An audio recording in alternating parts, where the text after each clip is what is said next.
I never thought a marriage could fall apart silently. No screaming, no fights, no dramatic scenes, just a slow drifting, like a boat untying itself from the dock while you're not looking. My name is Michael, I'm 34, and a year ago I would have told you I was a lucky man. A proud husband. A proud father. But now, when I look back, I realize the cracks had been there all along. My wife Emily and I have a 2-year-old son, Leo. He's this bright, unstoppable ball of joy who makes everyone smile. But somewhere after his first birthday, something shifted in our home. Emily became distant. Distracted. Always clutching her phone a little too tightly when I walked into the room. I'd come home from work and find her texting in the hallway. If I asked who it was, she'd mumble something about her sister or about a friend going through a rough time. But every time I got a glimpse of her face, she looked guilty. Not scared. Guilty. One night I came home early, and she jumped when she saw me, practically slamming her phone face down on the counter. I tried to play it cool, but something inside me tightened. And then there were the little things people said. Jokes from coworkers. Comments at the grocery store. Wow, your kid looks nothing like you. Are you sure he's yours? People laugh after saying it. But I didn't. Not anymore. Because Emily had also started bringing up her ex, Nate, out of absolutely nowhere. Oh, Nate got a new job, she'd say casually. Funny thing, Nate moved closer to the coast. Almost like she wanted me to know he still existed. That was when the first real thought, the one no husband wants to voice even in his own head, crept in. What if she's hiding something? At the time, I didn't know that this was the beginning of the end. Or maybe the end had already begun long ago. But everything truly spiraled the night I decided to check her phone. Emily fell asleep early. She was turned away from me, curled on her side, the phone clutched to her chest like she was guarding it from the world. When her breathing turned steady, I reached over and gently pulled it out of her hand. I knew it was wrong. I knew it was crossing a line. But something in my gut, something cold, told me I had to look. Of course, she had a passcode. Of course. But here's the thing, I knew her passcode. Her birthday. The moment the home screen unlocked, my heart went into my throat. The first thing I saw was a pinned conversation at the top. It wasn't her sister. It wasn't a friend. It was a contact saved under a single letter. N. I clicked it. And my stomach dropped. The chat wasn't flirty, not in the obvious way. There were no hearts, no suggestive messages. But it was intimate in a different, deeper way. She told him things she didn't tell me. She sent him pictures of Leo, pictures she never sent to me when I was at work. She wrote long paragraphs venting about the distance in our marriage. And he comforted her. He encouraged her. He told her she was strong, beautiful, still the same girl I fell for. That line hit me like a punch. Still the same girl I fell for. This wasn't just some random guy. This was him, the ex. The one she talked about like he was ancient history. Suddenly all her recent mentions of Nate made sense. She wasn't reminiscing. She was reconnecting. And the worst part? The messages went back months. Practically to the day when she started becoming distant with me. My hands were shaking so badly I nearly dropped the phone. I stared at the screen until my vision blurred, until I could barely breathe. Was this emotional cheating? Was this worse than cheating? Was I just being paranoid? Or was everything real? I didn't sleep that night. And the next morning, something new rooted itself in my chest, fear. Because something told me that if I kept digging, I'd find something much darker than late-night messages. I swear I tried, to talk to her. I sat at the kitchen table one night and said, "Emily, can we talk? Something feels off." She didn't even look up from her phone. She just sighed and said, "Michael, I'm too tired for this." For this? For your husband trying to communicate? Another night, I asked her directly, "Have you been talking to Nate?" She froze for half a second, barely noticeable, then said, "Why are you asking stupid questions?" Not. No. Not. How dare you? Just anger. Defense. Deflection. She accused me of being paranoid. Of being controlling. Of invading her privacy. But I wasn't imagining things. I wasn't crazy. And still, I didn't confront her with the proof I had. Because deep down, I was terrified of the answer she might give. One night, after another failed attempt at a calm conversation, she snapped at me. "Why are you so obsessed lately? What's wrong with you?" What's wrong with me? I felt myself shutting down. Emotionally. Physically. Like someone was turning a dial in my chest. That was the moment I realized something awful. Emily didn't want to fix things. She wanted me to stop noticing. Stop asking. Stop digging. And that made me want to dig even deeper. Because if she was this scared of the truth coming out, the truth had to be horrific. It became impossible to ignore the pattern. Whenever Emily talked about Nate, her whole posture changed. Her voice softened. Her eyes drifted. Like she was somewhere else, sometime else. She tried to pretend it was casual, but the mentions came too often. Too conveniently. One day she said, "Oh, Nate always wanted to be a father." Another day, she mentioned he used to say they'd have the cutest kids. Another time she commented that Leo had Nate's curls when he was a baby. I remember staring at her and whispering, "What are you saying?" She brushed it off. Laughed. Said I was overreacting. But I wasn't imagining the hesitation before she spoke. Or the way she'd watch Leo sometimes with this strange, almost guilty expression. One afternoon I visited a mutual friend, one who had known Emily long before I did. We chatted about old times, about work, about families. And then he said something that chilled me to the bone. "You know, Emily and Nate were intense. Like really intense. People thought they'd get married. She was shattered for months when they split." I asked why they broke up. He shrugged. "Something about timing. Something about complications." Complications. That word lodged itself in my mind like a shard of glass. What kind of complications? And why did Emily act like Nate was some irrelevant figure from her past, when clearly he wasn't? I started digging purposely. Methodically. Carefully. I checked our phone records. Her location history. Old emails. Shared cloud backups. Not because I wanted to catch her lying, but because part of me still hoped I'd find nothing. Something that would prove I was just stressed, paranoid, projecting. But the more I looked, the more everything aligned into a horrifying shape. Late-night calls that lasted over an hour. Texts deleted in bulk, always around the same dates. Photos she took when I wasn't home. Calendar reminders hidden under vague labels. And then, something I didn't expect. A voicemail from Nate. Saved. Archived. Protected. His voice was calm, deep, familiar. "Hey Em, I hope you're okay. I know this is complicated, but I'm here for you. For both of you. Both of you." My blood froze. He said that voicemail 2 years ago. Around the time she found out she was pregnant. My vision blurred and I had to sit down. It felt like something inside me was crumbling. Something I had spent years building. This wasn't just emotional cheating. This wasn't just reconnecting. This was something else. Something deeper. Something that made my entire world start to feel like a lie. A few days later, I ran into another friend, someone who knew Emily back in college. We were talking casually when he suddenly said, "Man, remember when Emily disappeared for a week that one summer? Nobody knew where she went.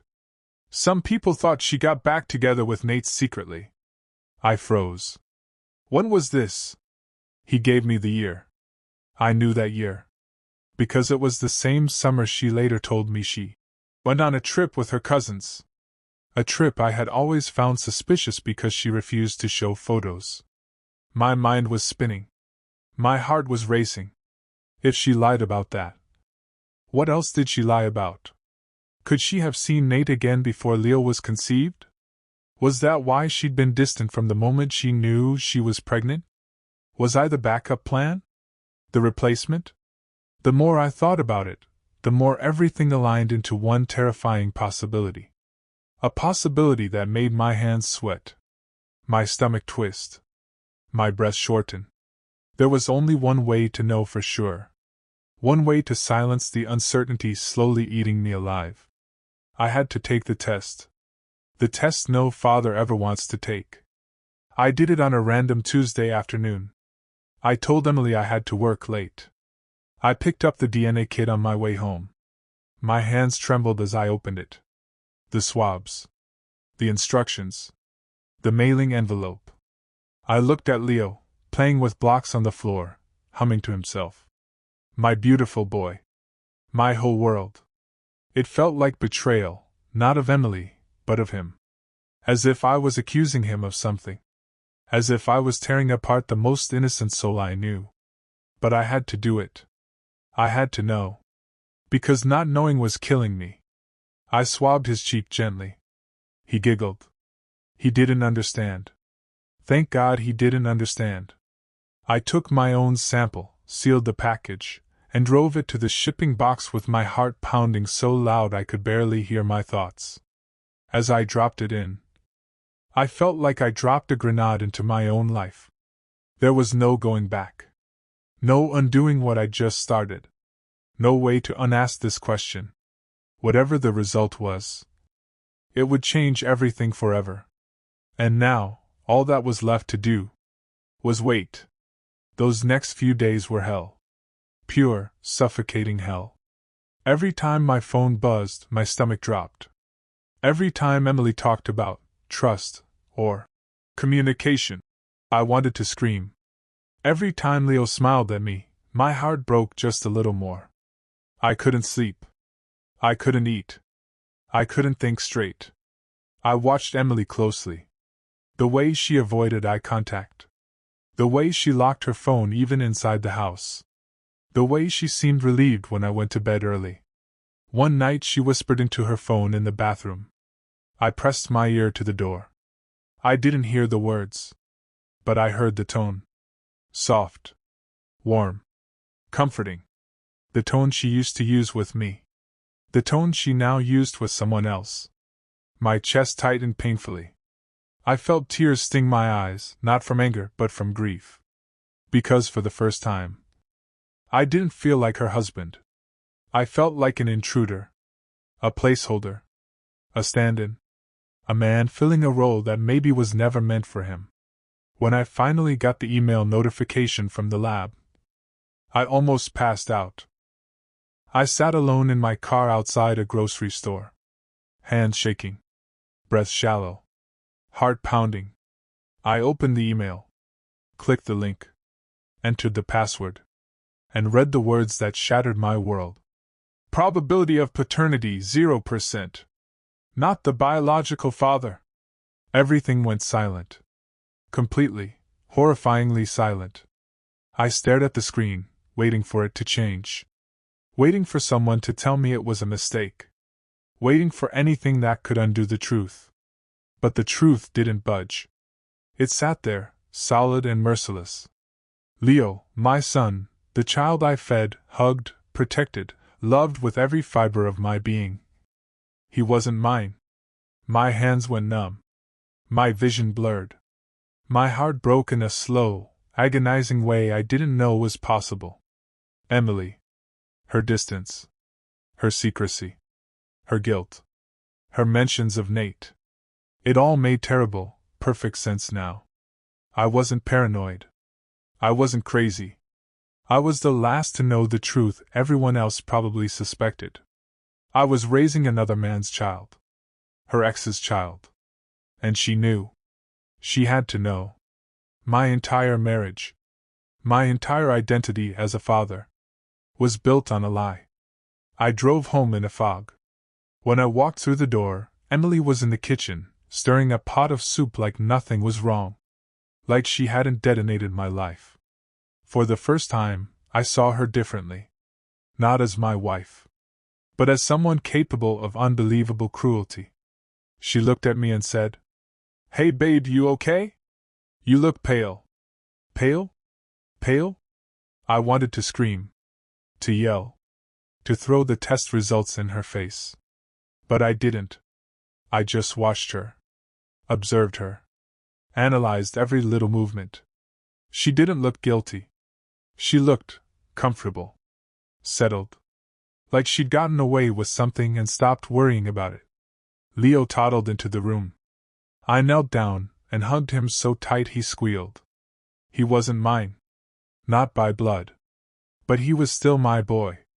That realization made everything even more painful. That night, while Emily slept beside me, peacefully, blissfully unaware, I stared at the ceiling, replaying every moment of our marriage. Every "I love you," every promise. Every time I held her through tears. And it all felt tainted. Poisoned. Corrupted by a truth she never intended to reveal. I knew a conversation was coming. A massive one. Explosive. Unavoidable. But I needed to be sure of what I was going to say before I confronted her. Because once I opened that door, our lives would never be the same. I waited until the next morning. Until Leo was at daycare. Until we were alone. Emily was making coffee when I finally said, "We need to talk." Her hands froze. Just for a second. But I saw it. "What about?" she asked too casually. I pulled out my phone. Opened the email. Turned the screen toward her. Her face drained of color instantly. Like someone flipped a switch and shut off all the blood flow. She didn't speak. Didn't blink. Didn't breathe. I asked quietly, "How long have you known?" Tears pooled in her eyes. Her lips trembled. She whispered, "Michael, I can explain." "Explain what?" I snapped. "That you let me raise another man's child? That you lied every day? That you pretended everything was fine?" She collapsed into a chair, crying. "I didn't know how to tell you. I didn't know for sure. I thought maybe. I hoped maybe." "Stop," I said, voice shaking. "Did you cheat?" She covered her face with her hands. Her voice cracked. "Yes." The room spun. Reality tilted. She admitted it. Just like that. "It was one time," she sobbed. "We were broken up mentally, you were so busy, I was lonely, and Nate, he showed up, and it just happened." I shook my head slowly. "So you cheated. Got pregnant. And what?" "Rolled the dice and hoped I'd never find out," she whispered. "I was scared. I didn't want to lose you." "Lose me?" I laughed, a bitter, hollow laugh. "You didn't lose me," I said. "You just never gave me the truth." And then she said something that made everything even worse. "Michael, there's more." Emily wiped her face and looked up at me with red, swollen eyes. "Michael," she whispered, "the night with Nate, it wasn't just a mistake. It wasn't just cheating. It was complicated." There was that word again. Complicated. "What do you mean?" I asked coldly. She hesitated. Then said something that knocked the air out of my lungs. "Nate knew." "Knew what?" "That I might be pregnant with his child. He knew before you did." My jaw dropped. "You told him? Before telling your own husband?" She shook her head frantically. "No, I didn't want him involved. But when I found out I was pregnant, he showed up. He said he felt like it was his responsibility. He wanted to be part of the baby's life. But I told him no. I told him I chose you." I stared at her, stunned. "You chose me? That's what this is. Some twisted choice." But she wasn't done. "Michael, he didn't want to let go. He wanted to fight for custody. He said he'd take me to court. It got ugly. We argued for months behind your back. My breath caught. You were still talking to him. During the pregnancy. After Leo was born. She nodded miserably. I didn't know what to do. I wanted him to leave us alone. But then he backed off. He said he wasn't ready to be a dad. He disappeared. And now he's back. I whispered. That's why you've been talking. Her silence confirmed it. So all these months, I said slowly, you've been talking to the man who fathered your child, behind my back, trying to keep the truth quiet. She nodded again. Tears streaming. But Michael, I swear I love you. I swear I wanted us to be a family. I swear I didn't mean for any of this to. I held up a hand. Stop. Because in that moment, something inside me broke for good. The days after that conversation were a blur. Emily cried constantly. Begged. Pled. Followed me around the house asking if I hated her. I didn't know what I felt. Hate? Loss? Exhaustion? All of the above? Leo sensed the tension. He clung to me more. He cried when Emily tried to pick him up. He wasn't old enough to understand, but he felt the shift. I slept on the couch. Emily slept in our room. The silence between us was thick and heavy, like fog. Then one night she came downstairs. Her eyes were puffy. Her voice hoarse. Michael! I'm ready to tell you everything. No more lies. I didn't respond. She sat across from me and confessed every detail. How the cheating happened, how the pregnancy unfolded, how she'd lived in fear for 2 years. It wasn't an evil story. It was a story of cowardice. Of weak choices. Of selfishness. But the details didn't matter anymore. The damage was done. At the end she whispered, I want to fix this. I want us to heal. Please, please don't walk away from us. I looked at her long and hard. And I realized something. I didn't trust her. Not a shred. Even if she told the whole truth now. She had lied every single day before. And trust is like shattered glass. Even if you glue it together, the cracks never disappear. The next morning, I packed a bag. Just a small one. Just enough to clear my head. Emily sobbed uncontrollably, grabbing my arm, begging me not to go. Leo cried because she cried.